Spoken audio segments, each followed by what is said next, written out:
Hello friends, मैं आप सभी का अपने यूट्यूब चैनल पीसीएस कल्चर पर स्वागत करता हूं। आशा करता हूं कि आप सभी अच्छे होंगे। तो दोस्तों, हम लोग करंट अफेयर की सीरीज़ में आज अप्रैल मंथ की बात करते हैं। ये अप्रैल 2023 का पार्ट फर्स्ट करंट अफेयर होगा, पार्ट वन होगा। तो चलिए दोस्तों, स्टार्ट करते हैं। अप्रैल 2023 के फर्स्ट क्वेश्चन लेते हैं दोस्तों। हाल ही में आर्टन कैपिटल द्वारा जारी पासपोर्ट इंडेक्स 2023 में शीर्ष पर यूएई देश है। तो संयुक्त अरब अमीरात जो है पासपोर्ट इंडेक्स में टॉप पे है। किसके द्वारा? आर्टन कैपिटल द्वारा जारी इंडेक्स के अनुसार।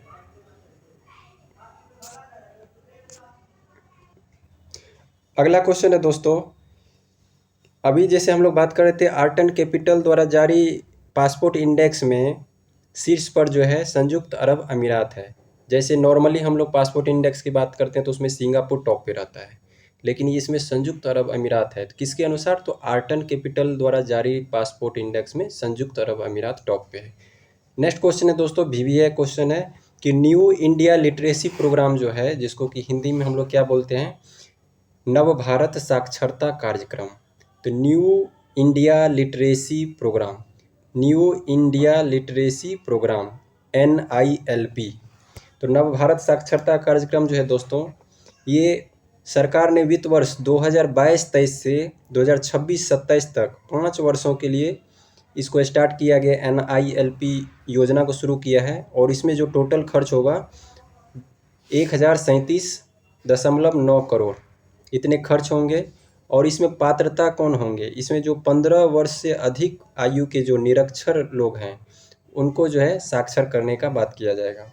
तो हम लोग इसमें क्या क्या याद रखेंगे कि न्यू इंडिया लिटरेसी प्रोग्राम जो है, नव भारत साक्षरता कार्यक्रम, ये सरकार ने वित्त वर्ष 2022 से लेके 26 तक के लिए टोटल 5 वर्षों के लिए शुरू किया गया है। तो इसका अवधि याद रखेंगे। दूसरा कि इसमें कितना खर्च हो रहा है, 1037.9 करोड़। तीसरा कि इसमें पात्रता कौन होंगे? जो 15 वर्ष से अधिक आयु के निरक्षर व्यक्ति हैं वो जो है इसमें हमारे इस योजना के लिए पात्रता होंगे। अगला नेक्स्ट क्वेश्चन है दोस्तों कि पथश्री रास्ताश्री प्रोजेक्ट लॉन्च किया है वेस्ट बंगाल सरकार ने। तो क्वेश्चन डायरेक्ट सिंपल याद रखना कि पथश्री रास्ताश्री प्रोजेक्ट किसका है? तो पश्चिम बंगाल सरकार का है। नेक्स्ट क्वेश्चन आगे बढ़ते हैं। अगला क्वेश्चन है दोस्तों कि integrated river basin management project के लिए क्या है दोस्तों? Integrated river basin management project के लिए वर्ल्ड बैंक ने असम को 108 मिलियन डॉलर के ऋण देने की मंजूरी प्रदान की है। ये दोस्तों जो असम में जो ब्रह्मपुत्र घाटी का जो क्षेत्र है जहाँ पे बाढ़ आती है, तो उसी के लिए, तो वो रिवर बेसिन हो गया, ब्रह्मपुत्र रिवर बेसिन, तो उसी से रिलेटेड ये प्रोजेक्ट है integrated river basin management project. ये असम सरकार का है प्रोजेक्ट। इसमें वर्ल्ड बैंक जो है 108 मिलियन डॉलर का ऋण देगी असम सरकार को। तो ये बीबीए क्वेश्चन है दोस्तों, याद रखेंगे क्योंकि ये जो है अंतर्राष्ट्रीय संस्था का है।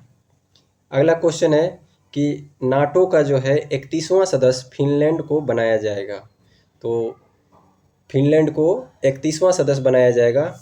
और नाटो जो है दोस्तों, पता ये है, नाटो का 31वां सदस्य फिनलैंड को बनाया जाएगा। और फिनलैंड जो है एक्चुअल में रसिया से जो है उसका सीमा साझा होता है काफ़ी लंबा चौड़ा। तो वो अभी रसिया और यूक्रेन वार की वजह से फिनलैंड को थोड़ा डर है कि कहीं हमारे पे भी ना ये रसिया अपना विस्तार करे, चढ़ाई कर दे। तो इसके वजह से फिनलैंड जो है नाटो में शामिल हो गया है।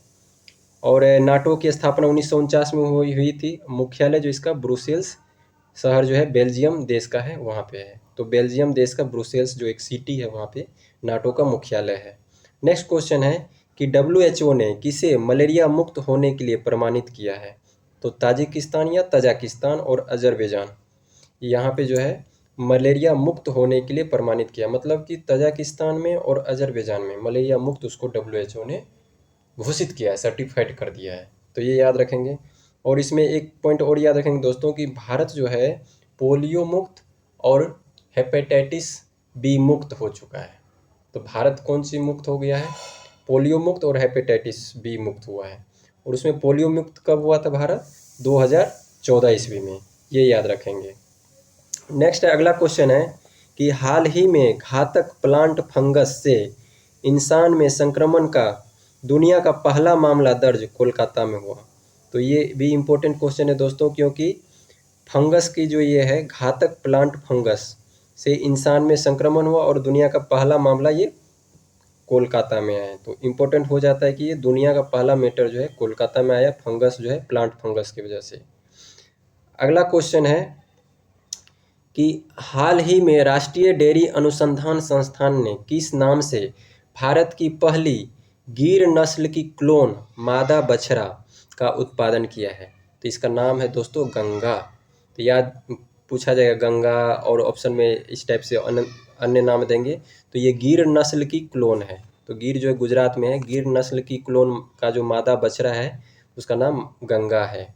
और ये किसने इसका जो है उत्पादन किया है? तो राष्ट्रीय डेयरी अनुसंधान संस्थान ने। नेक्स्ट क्वेश्चन आगे बढ़ते हैं दोस्तों कि मानव वन्यजीव संघर्ष पर पहला वैश्विक सम्मेलन का आयोजन ब्रिटेन में किया गया। तो मानव वन्यजीव संघर्ष पर पहला वैश्विक सम्मेलन ब्रिटेन में किया गया। अगला क्वेश्चन है दोस्तों सिलिनेक्स श्रीलंका इंडिया एक्सरसाइज जो है श्रीलंका भारत के बीच होता है, ये तो सबको पता है, लेकिन कहाँ पे हुआ ये याद रखेंगे। अभी जो हुआ इस बार कोलंबो में हुआ है, श्रीलंका में कोलंबो में सिलिनेक्स अभ्यास हुआ है। अगला क्वेश्चन है दोस्तों जिग्ने खेसर नामग्याल वांगचुक ये कौन है? भूटान के राजा हैं।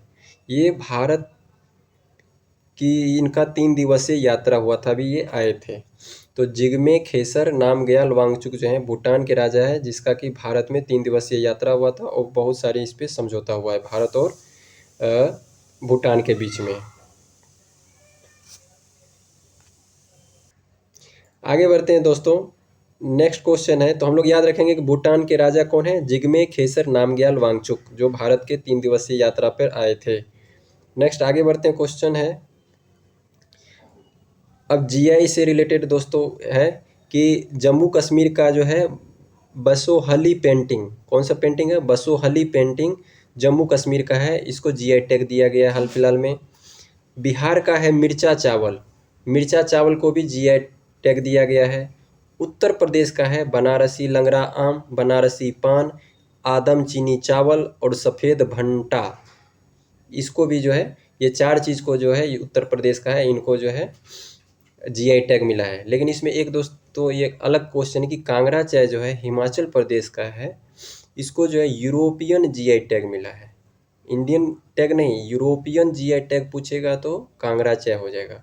बाकी जो जम्मू कश्मीर के बसोहली पेंटिंग है, या बिहार का मिर्चा चावल है, या उत्तर प्रदेश के ये आम पान चावल और भंटा जो है इसको राष्ट्रीय जीआई टैग मिला है। तो क्वेश्चन पूछा जाएगा यूरोपीय जीआई टैग किसको मिला है? तो हिमाचल प्रदेश के कांगड़ा चाय को, बाकी को भारतीय का राष्ट्रीय जीआई टैग मिला है। आगे बढ़ते हैं दोस्तों, नेक्स्ट क्वेश्चन है कि नाडा द्वारा संजीता चानू पर 4 साल का प्रतिबंध लगाया गया है, क्योंकि ये जो है जो डोपिंग टेस्ट में जो मतलब जो है मेडिसिन नहीं खाने के लिए रहता वो खाई हुई थी, तो उसमें टेस्ट में पकड़ा गई है, तो इसको प्रतिबंधित कर दिया गया है। ये खिलाड़ी हैं, हमारे भारतीय खिलाड़ी हैं।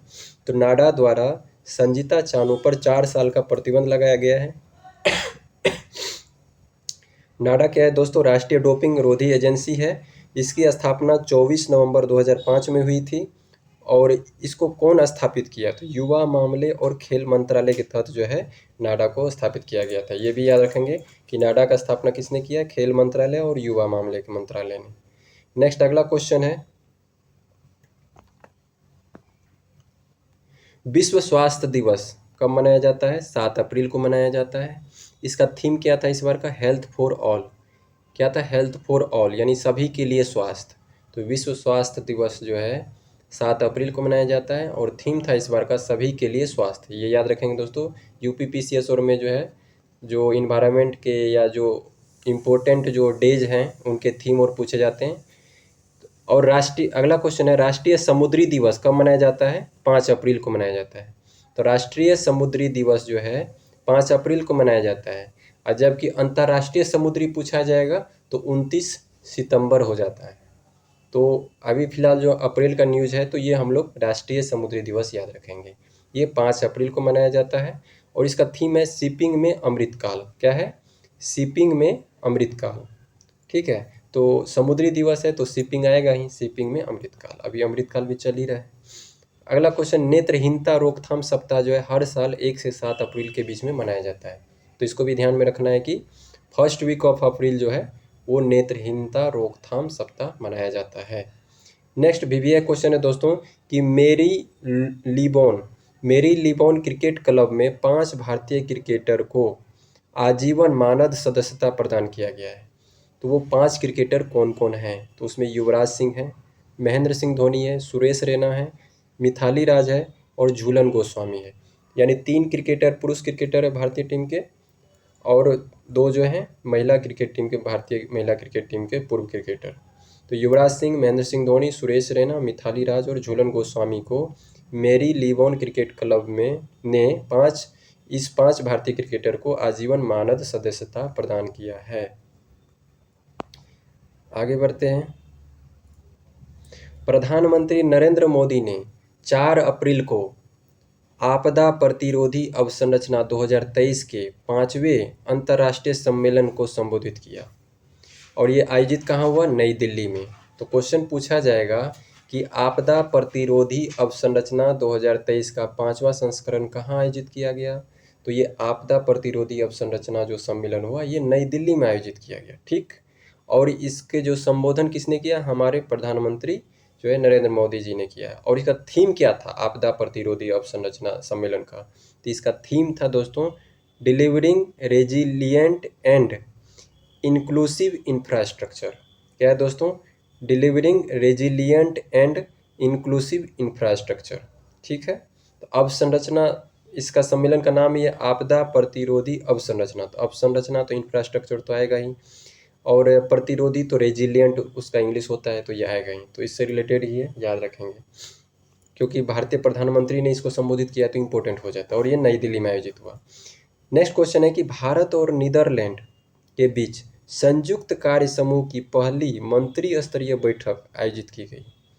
तो भारत और नीदरलैंड के बीच संयुक्त कार्य समूह की पहली मंत्री स्तरीय बैठक आयोजित की गई। इसमें हमारे जल शक्ति मंत्री जो गजेंद्र सिंह शेखावत जी और जल मंत्री जो नीदरलैंड के हैं मार्क हार्बर्स की उपस्थिति में ये आयोजन किया गया।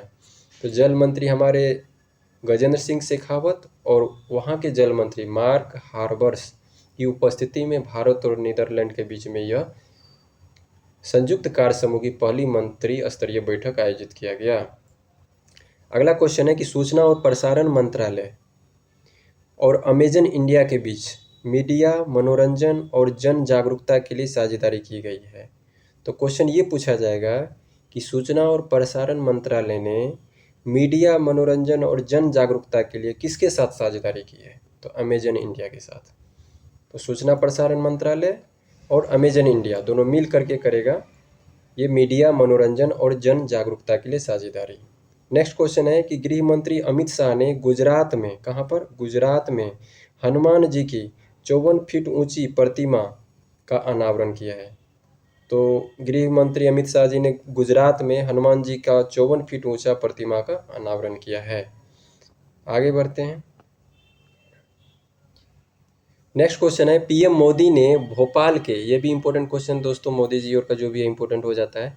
पीएम मोदी ने भोपाल के Kushabhau Thackeray international convention centre में तीनों सेनाओं के संयुक्त कमांडरों का सम्मेलन में भाग लिया।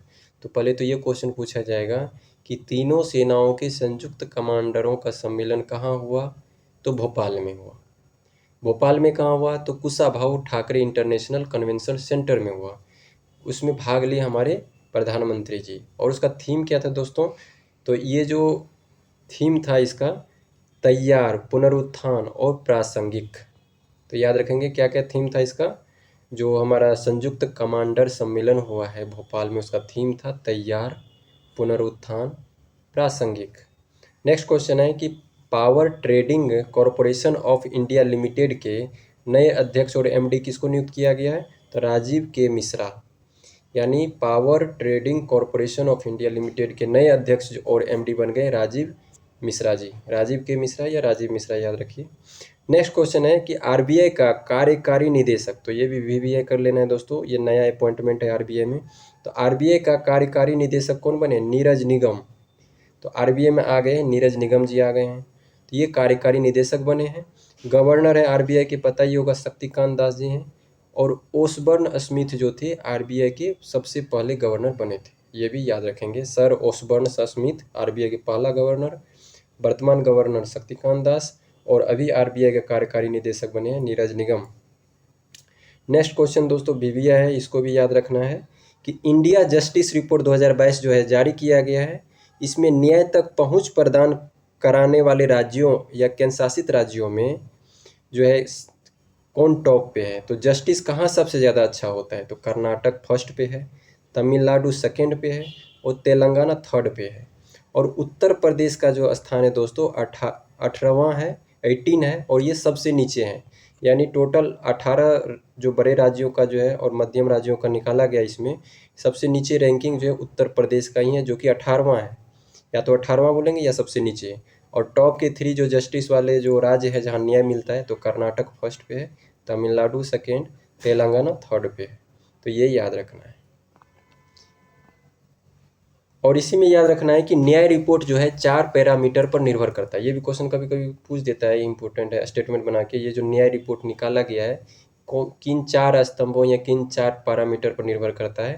तो सबसे पहला पुलिस पे, दूसरा न्याय तंत्र यानी जुडिशियरी पे, तीसरा जेल पे, और चौथा जो है कानूनी सहायता पे। तो किस स्टेट में, जैसे कर्नाटक में पुलिस व्यवस्था अच्छी होगी, जुडिशियरी भी अच्छा होगा, जेल सुविधा भी सही होगी, कानूनी सहायता भी सही होगा, उस आधार पे निकाला जाता है वो न्याय रिपोर्ट। आगे एक क्वेश्चन दोस्तों, काफ़ी इम्पोर्टेंट क्वेश्चन है, बीबीए कर लीजिए। काजीरंगा में गज उत्सव जो है का उद्घाटन हमारी राष्ट्रपति जी द्रौपदी मुर्मू जी द्वारा किया गया। तो सबसे पहले यही क्वेश्चन पूछा जाएगा कि असम के काजीरंगा में गज उत्सव का उद्घाटन किसने किया, तो हमारे राष्ट्रपति जी ने किया। ठीक है, नेक्स्ट है, इसमें अभी गज उत्सव जो मनाया जा रहा है इसका क्या मतलब जो है, इसमें क्या क्या याद रखना है, क्यों मनाया जा रहा है। तो यह राज्य में बढ़ते मानव हाथी संघर्ष की ओर ध्यान आकर्षित करने और समाधान खोजने के लिए वन और पर्यटन विभाग द्वारा आयोजित किया गया। तो याद रखेंगे दोस्तों, किसके द्वारा आयोजित किया गया है, वन और पर्यटन विभाग द्वारा। ठीक है, तो हाथी है तो मानव हाथी संघर्ष को रोकना है हमें, उसके लिए उसका समाधान ढूंढना है, तो वन और पर्यटन विभाग ही आएगा, ये आयोजित किया है। नेक्स्ट जो है दूसरा, ये हम लोग क्यों मना रहे हैं, किस उपलक्ष्य में, क्योंकि प्रोजेक्ट एलिफेंट 1992 में शुरुआत हुआ था और उनको 30 वर्ष पूरा हो गए 2022 में, उस उपलक्ष्य में हम लोग ये मनाए रहे हैं। नेक्स्ट है कि दोस्तों ये भी डाटा याद रखेंगे, पूछ सकता है कि सर्वाधिक हाथियों की आबादी जो है कर्नाटक में है, शीर्ष पे कर्नाटक है, और दूसरा जो हाथियों की आबादी है सेकेंड पे असम में है। इसलिए असम के काजीरंगा में ये मनाया जा रहा है। तो हाथियों की जनसंख्या में असम सेकेंड पे, फर्स्ट पे कर्नाटक है। इस समारोह में राष्ट्रपति मुर्मू ने माउंट कंचनजंगा अभियान 2023 को भी हरी झंडी दिखाकर रवाना किया। तो दूसरा पॉइंट क्या हो गया, माउंट कंचनजंगा अभियान को भी इन्होंने झंडी दिखलाया हमारे राष्ट्रपति महोदया ने, और दूसरा गज उत्सव का भी उद्घाटन किया। और तीसरा पॉइंट याद रखेंगे दोस्तों कि राष्ट्रपति मुर्मू ने गुवाहाटी उच्च न्यायालय के प्लेटिनम जुबली समारोह में मुख्य अतिथि के रूप में शामिल हुई। तो अब ये असम गई हैं, तो असम में गुवाहाटी हाईकोर्ट है, वहाँ पे वो गुवाहाटी हाईकोर्ट जो है प्लेटिनम जुबली समारोह मना रहा है, उसमें मुख्य अतिथि के रूप में भी ये शामिल हुई। और महिलाओं और बुजुर्गों, उसमें क्या किया दोस्तों, उसमें महिलाओं और बुजुर्गों की सुरक्षा के लिए बनाए गए मोबाइल ऐप जिसका नाम है भरोक्सा, क्या नाम है, भरोक्सा ऐप है, उसको भी शुभारंभ किया।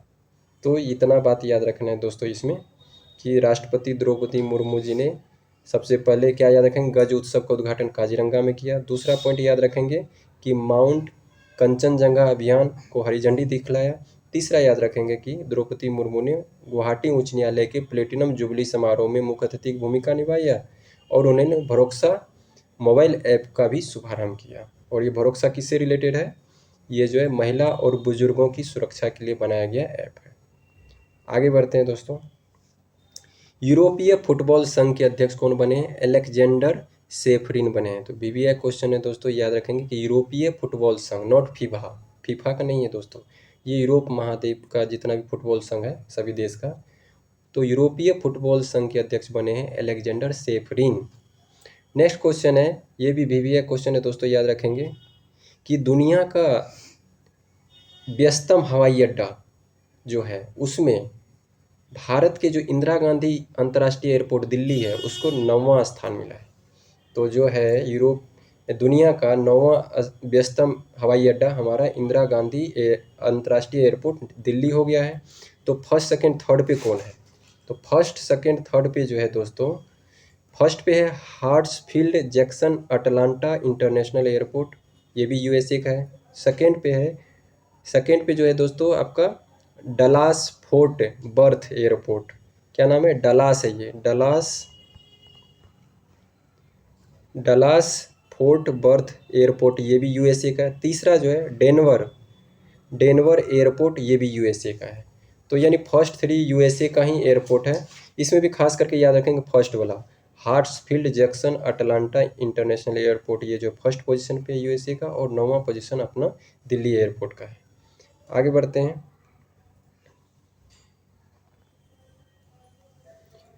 हाल ही में चीन ने, ये भी वीवीए कर लीजिएगा दोस्तों, याद रखना है कि जैसे नेपाल ने क्या किया था, अपना मानचित्र में भारत के जगह दिखला दिए थे, अभी जो है चीन दावा कर रहा है। तो दावा करने से क्या होगा? कुछ नहीं होगा। तो हाल ही में चीन ने अरुणाचल प्रदेश के, कहाँ के, किस राज्य के? अरुणाचल प्रदेश के 11 स्थानों का नाम बदलकर जंगनान के रूप में दिखाया है। मतलब 11 स्थल का नाम बदल के उसका नाम वो अपने तरफ से दिया है जंगनान के रूप में दिखाया है। और भारत और चीन के साथ जो है बीच में कितने का सीमा लगता है, कितना किलोमीटर का? तो याद रखेंगे 3488 किलोमीटर, यानी 3488 किलोमीटर का सीमा साझा करता है भारत और चीन। अगला क्वेश्चन है, ये भी वीवीए क्वेश्चन है दोस्तों, ये इस टाइप के क्वेश्चन तो बीपीएससी में काफ़ी पूछे जाते हैं कि जो कोई भी संगठन होता है उसमें भारत की जो अध्यक्षता होती है, उस टाइप का क्वेश्चन पूछा जाता है। तो नेक्स्ट जो क्वेश्चन है कि भारत को 4 वर्षों के लिए संयुक्त राष्ट्र सांख्यिकी आयोग के लिए चुना गया है। तो इसमें भारत का कार्यकाल कब से शुरू होगा ये 4 वर्ष का? तो 1 जनवरी 2024 से शुरू होगा, यानी अगले साल के 1 जनवरी से ही भारत जो है संयुक्त राष्ट्र यूएन में सांख्यिकी आयोग के लिए चुना गया है। ठीक है, तो 1 जनवरी 2024 से शुरू होगा और 4 वर्ष तक चलेगा, यानी 24, 25, 26, 27 तक चलेगा, 31 दिसंबर 2027 तक। भारत 2024, इससे पहले भारत जो है 2004 में भी इस आयोग के सदस्य के रूप में चुना गया था, यानी 20 साल पहले चुना गया था 2004 में, और अब 2024 1 जनवरी 2024 से इसका कार्यकाल 4 साल के लिए शुरू होगा। किसमें? संयुक्त राष्ट्र सांख्यिकी आयोग में भारत की सदस्यता चुना गया है भारत को। नेक्स्ट क्वेश्चन है कि फ्रांस के पेरिस में रेंटल इलेक्ट्रिक स्कूटर पर प्रतिबंध लगा दिया गया है। तो एक्चुअल में होता ये था दोस्तों कि वहाँ पे रेंट पे जो इलेक्ट्रिक स्कूटर मिलता था, जिससे कि उसमें काफ़ी हिंसा हो रहा था। इलेक्ट्रिक स्कूटर है वैसे तो ये पर्यावरण के लिए अच्छा ही होगा, लेकिन क्या हो रहा था, उसमें हादसे हो रहे थे। तो जो फ्रांस गवर्नमेंट ने क्या क्या करवाया, वहाँ पे जनमत संग्रह करवाया, और वहाँ पे 90% लोगों ने वोटिंग किया कि इसको बंद कर दिया जाए। तो फिर वो जो है जनमत संग्रह करवा के 90% लोगों ने बोला है कि बंद कर दिया जाए। तो फिर फ्रांस के पेरिस में ये रेंटल इलेक्ट्रिक स्कूटर जो रेंट पे दिए जाते थे लोगों को, इसको प्रतिबंधित कर दिया गया। तो ये भी याद रख सकते हैं। नेक्स्ट क्वेश्चन है कि फ्रांस का, ये इंपॉर्टेंट क्वेश्चन है दोस्तों, बीबीए है, कि फ्रांस का राष्ट्रीय दिवस जिसको बोलते हैं बेस्टिल दिवस, क्या बोलते हैं? बेस्टिल दिवस के रूप में मनाया जाता है। ये बेस्टिल पैरेड होता है मतलब फ्रांस में, और ये फ्रांस का राष्ट्रीय दिवस है। हर साल यह 14 जुलाई को मनाया जाता है। इसमें हमारे प्राइम मिनिस्टर मोदी जी को अतिथि के रूप में फ्रांस ने आमंत्रित किया है। तो इम्पोर्टेंट हो जाता है दोस्तों कि फ्रांस का जो राष्ट्रीय दिवस है बेस्टिल दिवस, उसमें हमारे प्राइम मिनिस्टर को क्या किया गया? अतिथि के रूप में आमंत्रित किया गया है। और ये बेस्टिल दिवस जो है फ्रांस का कब मनाया जाता है? 14 जुलाई को, हर साल 14 जुलाई को मनाया जाता है। आगे बढ़ते हैं। फिक्की के महिला संगठन की 40वीं अध्यक्ष कौन बन गई है? सुधा शिव कुमार। तो फिक्की संगठन जो है उसका अध्यक्ष जो है अभी सुधा शिव कुमार बन गई हैं। तो ये भी इम्पोर्टेंट संस्था याद रखेंगे, हम लोग का राष्ट्रीय संस्था है। नेक्स्ट है, पोलैंड का सर्वोच्च सम्मान order of the white eagle से यूक्रेन के राष्ट्रपति वोलोडिमिर जेलेंस्की को सम्मानित किया गया है। तो इससे पहले हम लोग और भी पढ़े थे, टाइम मैगजीन ने भी इसको सम्मानित किया है। तो उसी टाइप से पोलैंड का सर्वोच्च सम्मान जो है, क्या नाम है, पहले तो ये सम्मान का नाम याद रखेंगे, order of the white eagle. Eagle वाला जो सर्वोच्च सम्मान है पोलैंड का, ये किसको मिला है, यूक्रेन के राष्ट्रपति जेलेंस्की को सम्मानित किया गया है उससे। नेक्स्ट है हिमाचल प्रदेश की हैं अंजलि शर्मा, ये माउंट किलिमंजारो को फतह की है। तो ये भी याद रखेंगे दोस्तों, अभी रिसेंटली ये इन्होंने किलिमंजारो को फतह किसने किया है, तो हिमाचल प्रदेश की अंजलि शर्मा, ये भारतीय हो गई। नेक्स्ट है अभी कि डेनियल मेदवदेव, मेदवदेव भी होता है या मेदवेदेव होता है, ये याद रखना है दोस्तों, ये रसिया के खिलाड़ी हैं। तो डेनियल मेदवदेव ने इटली के जनिक सिनर को हराकर मियामी ओपन 2023 जीत लिया। तो दोस्तों ये मियामी ओपन जो है पुरुष वाला जो खिताब है डेनियल मेदवदेव ने जीत लिया, जो कि रसिया के खिलाड़ी हैं। और किसको हराया, इटली के जनिक सिनर को। तो यूपीपीसीएस में दोस्तों जीतने वाले से ज़्यादा हराने वाले का नाम पूछा जाता है, तो ये भी याद रखेंगे। लेटेस्ट है तो डेनियल मेदवदेव ने किसको हराया, तो जनिक सिनर को हराया। और कौन सा खिताब जीत गया, मियामी ओपन। आगे बढ़ते हैं। नया ऑफिक 13 जासूसी सैटेलाइट इजराइल ने लॉन्च किया। तो ये ऑफिक 13 पूछा जाएगा क्या है, ये जासूसी सैटेलाइट है और इस किसका है, इजराइल का है। तो ऑफिक इजराइल का है, ऑफिक इजराइल। तो ऑफिक 13 जो है ये जासूसी सैटेलाइट है जो इजराइल ने लॉन्च किया है, तो इम्पोर्टेंट हो जाता है। नेक्स्ट है कि भारत 2026 तक, ये भी कर लीजिएगा दोस्तों, कि भारत 2026 तक दुनिया का दूसरा सबसे बड़ा सौर निर्माता बन जाएगा। मतलब जो हम लोग सोलर यूज करने में, सौर निर्माण करने में, सोलर लाइट से जो बिजली उत्पादन करेंगे उसमें दूसरा सबसे बड़ा निर्माता 2026 तक में बन जाएंगे। तो अभी किस स्थान पे, अभी चौथे स्थान पे है। अभी वर्तमान में भारत जो है सौर निर्माता में चौथे स्थान पे है, और वर्तमान में चीन जो है सौर निर्माता में प्रथम स्थान पर है, ये याद रखेंगे दोस्तों। आगे बढ़ते हैं दोस्तों।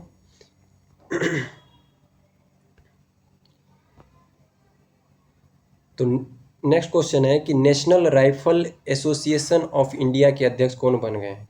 तो national rifle association of India के अध्यक्ष यानी NRAI के अध्यक्ष जो हैं कलिकेश नारायण सिंह देव जी को बनाया गया। ये 12 साल से लगातार हैं दोस्तों, तो याद रखेंगे, इम्पोर्टेंट है। अभी लेटेस्ट नियुक्ति हुआ है कि NRAI national rifle association of India के अध्यक्ष कलिकेश नारायण सिंह देव बन गए हैं। केंद्र सरकार ने 2024 तक 1000 शहरों को 3 स्टार कचरा मुक्त शहर बनाने का लक्ष्य रखा है।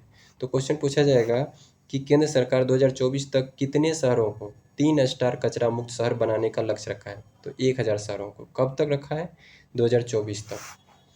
नेक्स्ट क्वेश्चन है कि गांधी सियासत और संप्रदाय पुस्तक के लेखक कौन है। तो इम्पोर्टेंट हो जाता है दोस्तों, यूपीपीसीएस में जो है पुस्तक लेखक पूछे जाते हैं जो इम्पोर्टेंट होते हैं। तो गांधी सियासत और संप्रदाय जो है पुस्तक के लेखक हैं हमारे पीयूष बाबेले। तो पीयूष बाबले जी हैं, पुस्तक का नाम है गांधी सियासत और संप्रदाय, ये पुस्तक का नाम है।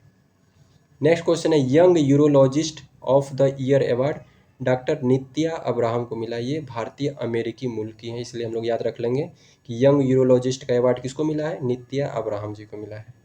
नेक्स्ट क्वेश्चन है कि हिंदू फोबिया की निंदा करने वाला अमेरिका का पहला राज्य जॉर्जिया बन गया है।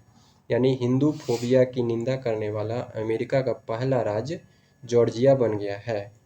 नेक्स्ट क्वेश्चन है कि इटली जो है, बताइए दोस्तों इटली के प्रधानमंत्री कौन है, जॉर्जिया मेलोनी है, जो अभी रायसीना डायलॉग जो हुआ था नई दिल्ली में उसमें आई थी, वो अतिथि थी। तो इटली के प्रधानमंत्री जी ने क्या किया है कि अंग्रेजी भाषा पर प्रतिबंध लगाने की योजना वो बना रहे हैं। तो क्वेश्चन पूछा जाएगा कि कौन सा यूरोपीय देश जो है अंग्रेजी भाषा पर प्रतिबंध लगाने की योजना बना रहा है, तो इटली। नेक्स्ट क्वेश्चन है कि फोर्ब्स अरबपति 2023 की सूची में, फोर्ब्स अरबपति 2023 की सूची में सबसे अमीर खेल मालिक कौन है, मुकेश अंबानी।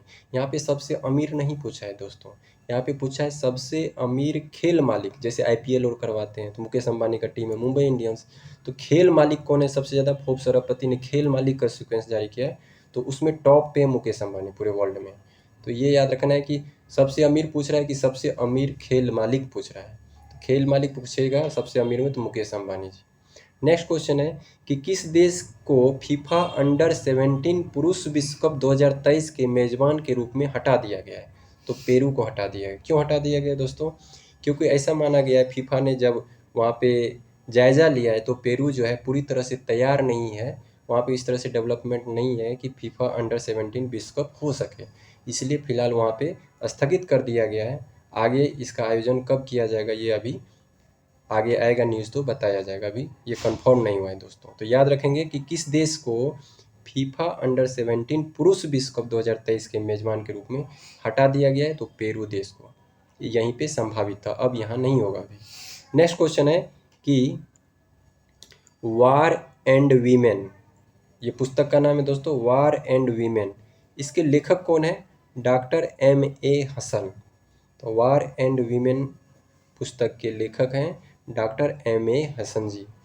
नेक्स्ट क्वेश्चन है कि ग्रीस में भारत का अभी जो नया राजदूत बना है ये रुद्रेंद्र टंडन जी बन गए हैं। तो क्वेश्चन ये नया राजदूत हैं दोस्तों, याद रखेंगे, पूछा जा सकता है यूपीपीसीएस में कि ग्रीस में भारत का अभी जो रिसेंटली अगला राजदूत बना है, कौन बने हैं? रुद्रेंद्र टंडन जी बने हैं।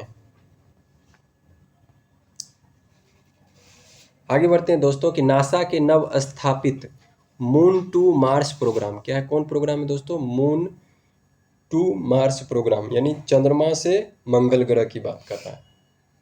तो मून टू मार्स प्रोग्राम पूछा जाएगा किसका है? तो नासा का है। तो नासा के नव स्थापित मून टू मार्स प्रोग्राम का प्रमुख किसको बनाया गया? अमित क्षत्रिय जी को बनाया गया। अमित क्षत्रिय नाम है दोस्तों। तो अमित क्षत्रिय को याद रखेंगे, ये नासा के मून टू मार्स प्रोग्राम के प्रमुख बने हैं, अमित क्षत्रिय। नेक्स्ट क्वेश्चन है कि वर्ल्ड ट्री सिटी लिस्ट अभी जारी हुआ है 2022 का, जिसमें मुंबई को, भारत का मुंबई शहर शामिल हुआ है। जबकि पिछले बार जो 2021 का वर्ल्ड ट्री सिटी था दोस्तों, वो उसमें मुंबई और हैदराबाद था, लेकिन इस बार 2022 के वर्ल्ड ट्री सिटी लिस्ट 2022 में सिर्फ और सिर्फ मुंबई भारत का शहर शामिल हुआ है।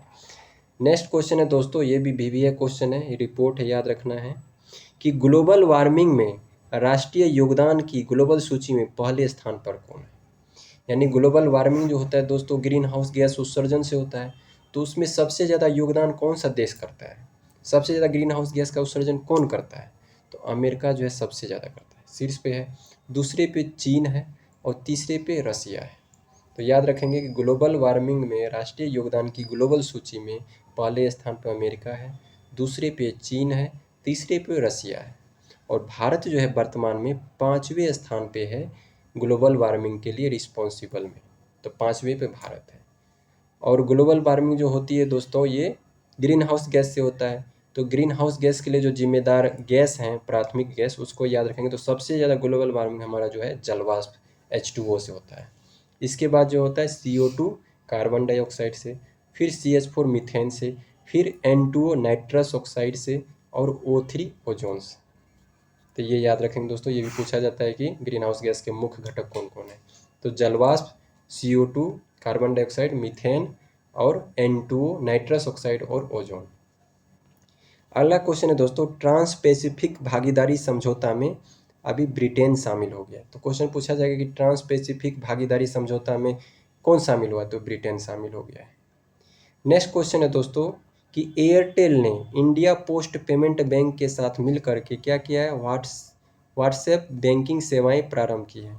तो क्वेश्चन पूछा जाएगा कि एयरटेल ने व्हाट्सएप बैंकिंग सेवा प्रारंभ की है, तो किस बैंक के साथ मिलकर? तो एयरटेल ने इंडिया पोस्ट पेमेंट बैंक के साथ मिलकर व्हाट्सएप बैंकिंग सेवाएं प्रारंभ की है। नेक्स्ट क्वेश्चन है दोस्तों, ये भी इंपॉर्टेंट क्वेश्चन हो जाता है BPSC पॉइंट ऑफ व्यू से, कि पटना मेट्रो परियोजना के लिए जापान अंतर्राष्ट्रीय सहयोग एजेंसी, कौन सा? जापान की अंतर्राष्ट्रीय सहयोग एजेंसी द्वारा आर्थिक सहायता प्रदान करने की बात की गई है। और इसमें जो है पटना मेट्रो को जापान अंतर्राष्ट्रीय सहयोग एजेंसी कितना का आर्थिक सहायता देगा? तो 5509 करोड़ रुपये का, यानी 5509 करोड़ रुपये सहायता दिया जाएगा पटना मेट्रो परियोजना के लिए जापान अंतर्राष्ट्रीय सहयोग एजेंसी द्वारा। तो ये भी इम्पोर्टेंट है BPSC के लिए। आगे है स्कूल चले अभियान, किसका है? उत्तर प्रदेश सरकार का। तो स्कूल चले अभियान उत्तर प्रदेश का है। नेक्स्ट है दोस्तों कि फरवरी 2023 की CCTNS रैंकिंग में पहला स्थान हरियाणा को मिला है। तो फरवरी 2023 की CCTNS रैंकिंग में पहला स्थान हरियाणा को प्राप्त हुआ है।